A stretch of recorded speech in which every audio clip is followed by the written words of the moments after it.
தேவனுடைய நாமம் மகிமைப்படுவதாக. தேவ ஆவியானவர் நம்மை வழி நடத்துகிறார். 1 யோவான் 3:24 அவருடைய கட்டளைகளை கைக்கொள்கிறவன் அவரில் நிலைத்திருக்கிறான், அவரும் அவனில் நிலைத்திருக்கிறார். அவர் நம்மில் நிலைத்திருக்கிறதை அவர் நமக்கு தந்துருளின ஆவியினாலே அறிந்திருக்கிறோம். கிறிஸ்துவுக்குள் அன்பானவர்களே, நம்முடைய வாழ்வில் நாம் செய்யும் அனைத்து விதமான காரியங்களிலும் தேவனுடைய ஆளுகை இருக்கிறதா? தேவனுடைய ஆவியினாலே நாம் உணர்ந்து காரியங்களை செய்கிறோமா? தேவனுடைய வார்த்தையை நம் மனதிற்குள்ளாக வைத்து அதை பின்பற்றி அதன்படி வாழ்கிறவர்களாக நாம் இருக்கிறோமா? தேவ ஆவியினாலே நடத்தப்படுகிறவர்களாக, நாம் நன்மை செய்கிறவர்களாக, உறுதியாக அவருடைய கட்டளைகளில் நிலைத்து நிற்கிறோமா? தேவ ஆவியானவர் எங்கு வாசம் செய்கிறார்? 1 கொரிந்தியர் 3:16 நீங்கள் தேவனுடைய ஆலயமாயிருக்கிறீர்கள் என்றும் தேவனுடைய ஆவி உங்களில் வாசமாயிருக்கிறார் என்றும் அறியாதிருக்கிறீர்களா?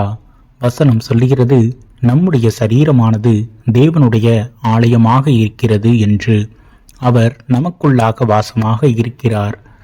நாம் எவ்வாறு அறிந்து கொள்ளலாம் தேவ ஆவியானவர் நம்மை வழிநடத்துகிறார் என்று, தேவ ஆவியானவர் நமக்குள்ளாக இருக்கிறார் என்று? 1 யோவான் 4:12-13 நாம் பார்க்கும் பொழுது, தேவனை ஒருவரும் ஒருபோதும் கண்டதில்லை. நாம் ஒருவரிடத்தில் ஒருவர் அன்பு கூர்ந்தால் தேவன் நமக்குள் நிலைத்திருக்கிறார், அவருடைய அன்பும் நமக்குள் பூரணப்படும். அவர் தம்முடைய ஆவியில் நமக்கு தந்தருளினதினாலே நாம் அவரிலும் அவர் நம்மிலும் நிலைத்திருக்கிறதை அறிந்திருக்கிறோம். கிறிஸ்துவுக்குள் அன்பானவர்களே, தேவன் நம்மை வழிநடத்துகிறார். நமக்குள்ளாக அவர் வாசமாக இருக்கிறார். நம்முடைய சரீரமே அவருடைய ஆலயமாக இருக்கிறது. நாம் செய்யும் ஒவ்வொரு காரியங்களையும் நன்மையானதாக ஆவியின் சிந்தையோடு செய்யும் பொழுது பரிசுத்த ஆவியானவருடைய ஆளுகை நமக்குள்ளாக இருக்கிறது. நாம் ஒருவருக்கொருவர் அன்போடு புத்தி சொல்லி வாழ தேவன் விரும்புகிறார்.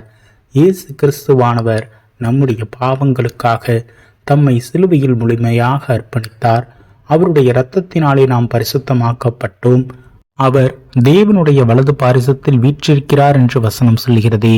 நாம் இந்த உலகில் இருக்கும் வரைக்கும் பரிசுத்த ஆவியானவர் நம்மை வழிநடத்துகிறார். இயேசு கிறிஸ்துவானவரின் இரக்கத்தினாலும் கிருபையினாலும் நாம் இந்த பரிசுத்த ஆவியை பெற்றுக்கொள்கிறோம். அவரிடம் நம்மை தாழ்த்துவோம், அர்ப்பணிப்போம். அவர் நம்மை வழிநடத்துவார். அவரே நமக்கு போதுமானவராக இருக்கிறார். ஆமீன்.